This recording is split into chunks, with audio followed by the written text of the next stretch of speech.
Tim Gatz, Timgatz. I'm the Transportation Secretary and the Executive Director of the Oklahoma Turnpike Authority. So, as you're aware, through a press release, the Turnpike Authority made an announcement today that we are going to stop some of the engineering work on the Access Oklahoma Long Range Plan.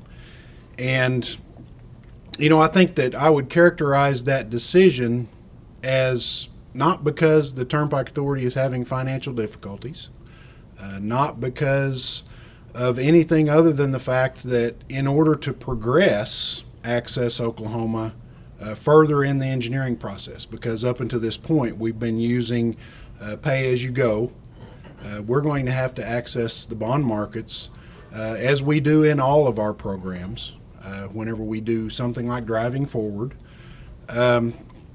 So until we can see our way clear and overcome some of the obstacles that we've got, one being some of the Supreme Court validation process, et cetera, and see our way clear to get into the bond markets, we've taken the development of that comprehensive long-range plan as far as we can go. So again, today, the Turnpike Authority made a business decision, and we are going to stop work on the engineering part of the Access Oklahoma program.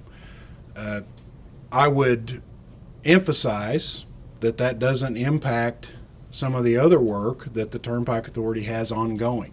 And again, an example of that would be the interchange at the end of the Turner Turnpike at Route 66 in the Tulsa area. So that's just an example of ongoing work that will be unaffected by the work stoppage that is specific to Access Oklahoma.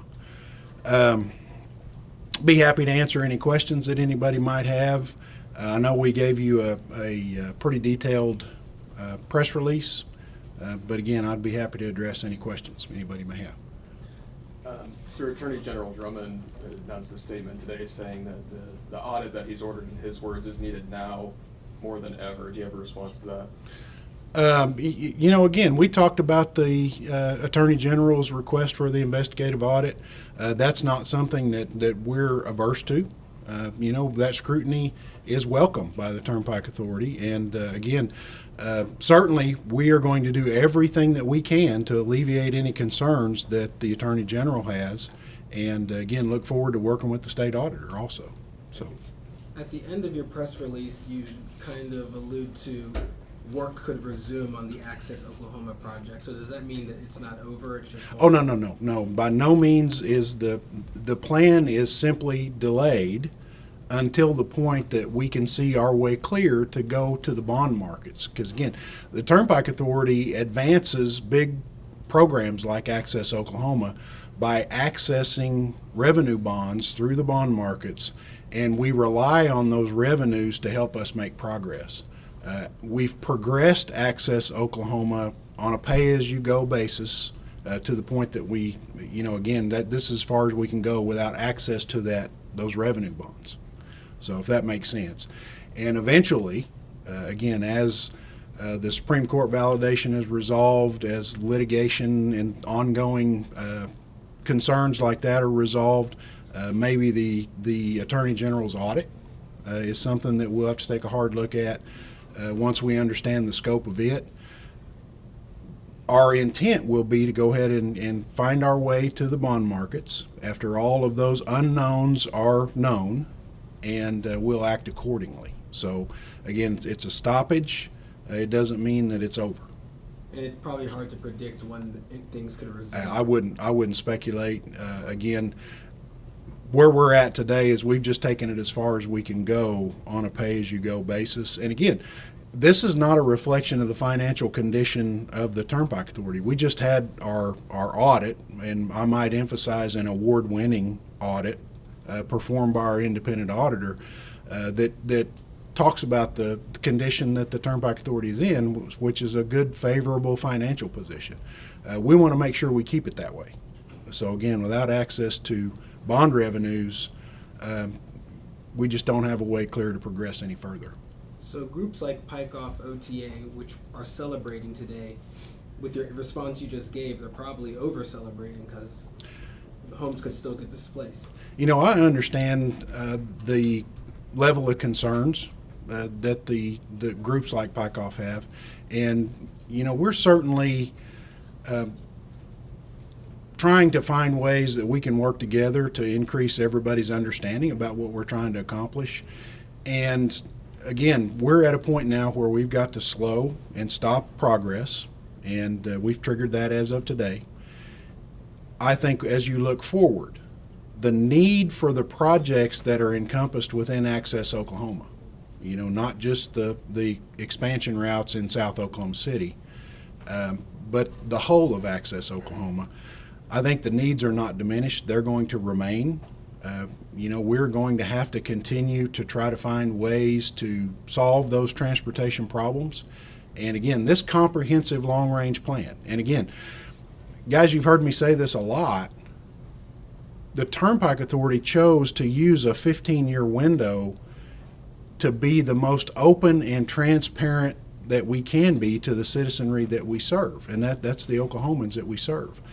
And part of that is to start these hard discussions about how we're going to try to progress, what we're going to try to accomplish. And again, that's an ongoing conversation. This is just kind of the next phase in it.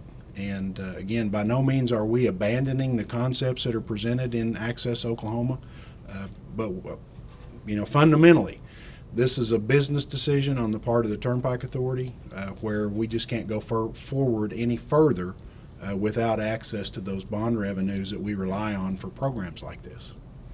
Sir, do you mind commenting just on kind of the seriousness of the need with traffic flow? And I read over some of the statements saying traffic deaths are still an issue. I mean, with the delay on the projects, how serious are those needs right now? So, as transportation professionals, you know, I rely on a very solid transportation engineering team to understand the conditions we're seeing out there on the highways. If you travel on I-35 South, as an example, conditions are not getting better. They're getting progressively worse as traffic volumes grow. There's a lot of opinions about what that means, but when you boil it down and you project into the future, we don't see the need lessening. We see it continuing to grow. We can do some things to address the operational efficiencies in the 35 corridor, which we will, on the DOT side.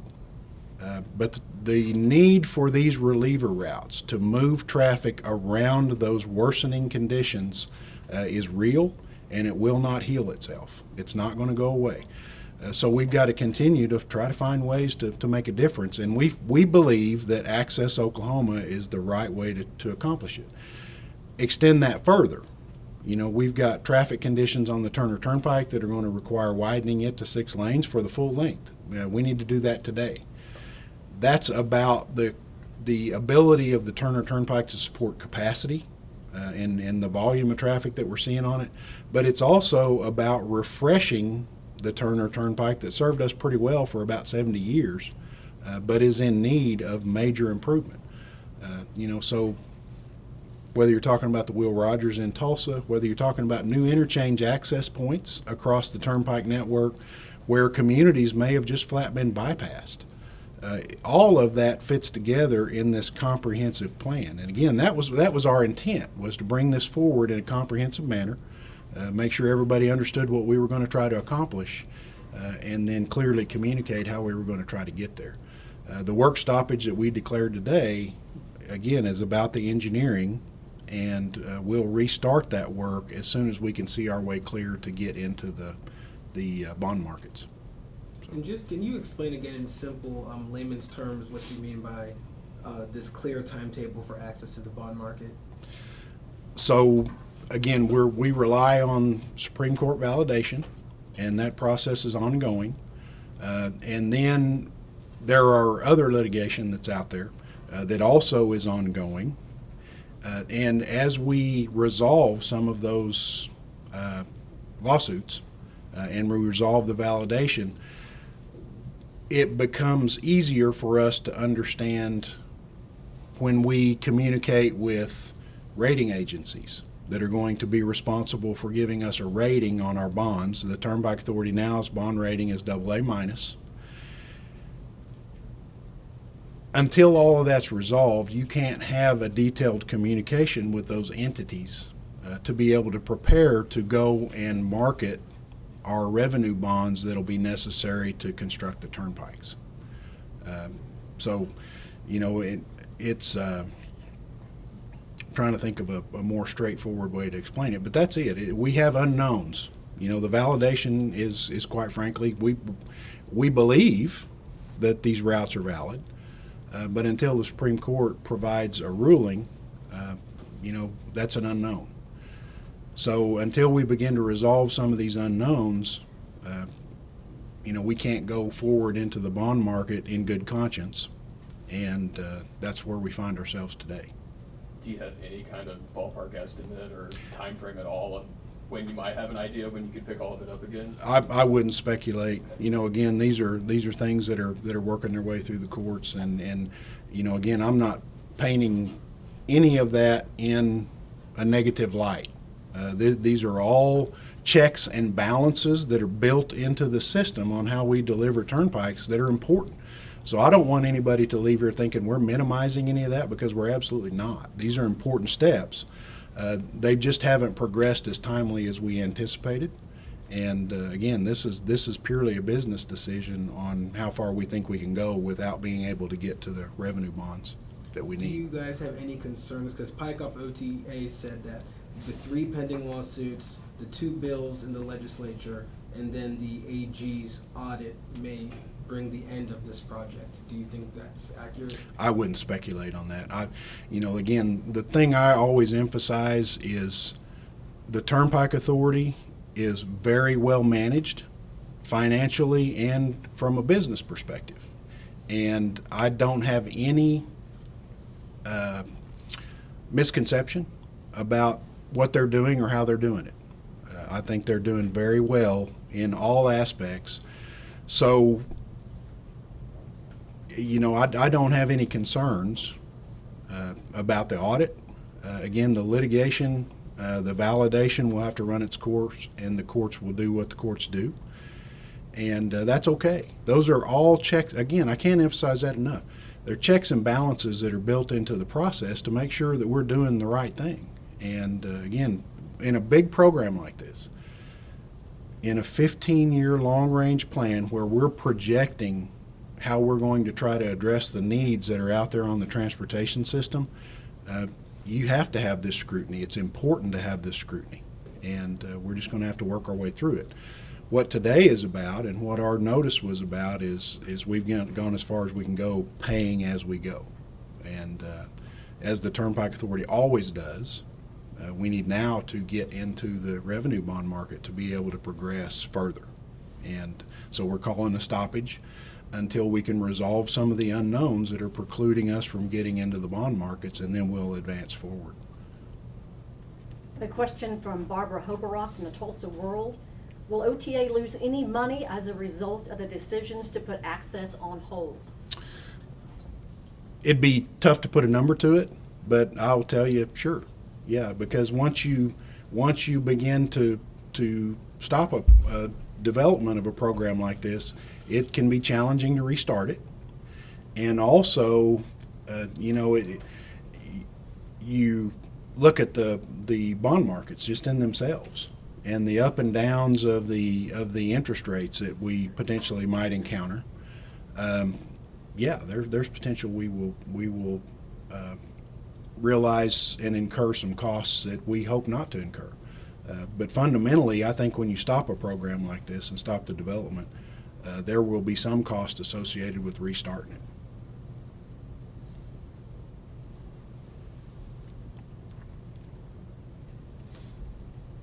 Okay, any Other closing remarks? No, again, I appreciate everybody coming today and listening to what we've got to say.